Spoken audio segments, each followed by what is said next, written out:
क्यों black day है? 14 फरवरी के दिन जम्मू कश्मीर में आज से 6 साल पहले 2019 में 14 फरवरी के दिन ही पाकिस्तान समर्थित आतंकवादियों ने सीआरपीएफ की गाड़ी पे हमला किया था, जिसमें भारत के 43 वीर जवान शहीद हो गए थे। ठीक है, जवान जो होते हैं वे शुरू से ही उनके अंदर एक जुनून रहता है और वे देश रक्षा के लिए ही पैदा होते हैं और उनके लिए सबसे बड़ा महत्व मातृभूमि का होता है। तो जवान यद्यप शहीद हो जाते हैं तो वीर का काम ही है वीर गति को प्राप्त होना, लेकिन सामने वाले का जो तरीका था वो बेहद कायराना था ना, छिप के किसी पे वार करना। उसके बाद 43 जवान शहीद हो गए, जो कि एक दिन में आई थिंक कि भारत के इतिहास में सबसे ज़्यादा शहादत का दिन था आफ्टर इंडिपेंडेंस की एक दिन में इतने जवान शहीद हों। उसके बाद कायराना हमला सिविलियन के रूप में आतंकवादियों ने हमला किया था, जिसमें 43 सीआरपीएफ के जवान शहीद हो गए थे।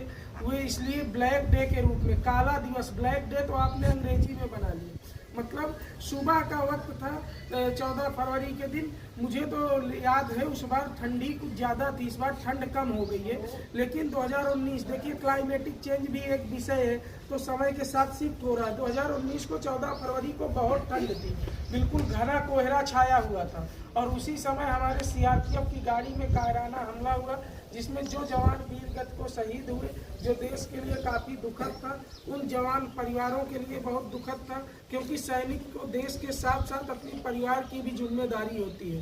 लेकिन उसके बाद हमारी भारतीय सेना ने वीरता का परिचय देते हुए सर्जिकल स्ट्राइक और एयर स्ट्राइक करके 1 का 4 गुना बदला लिया।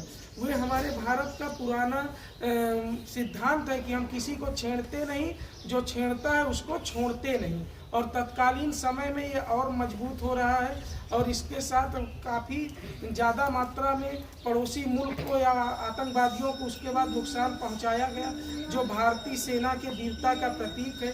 तो उन सब शहीदों को निरंतर जब तक ये दुनिया रहे तब तक याद करना हमारा कर्तव्य बनता है, क्योंकि वो पर्सनल काम के लिए नहीं शहीद हुए थे, वो इसीलिए शहीद हुए थे, इसीलिए सुरक्षा कर रहे थे कि हम आप सुरक्षित और चैन से घरों पे सो सकें।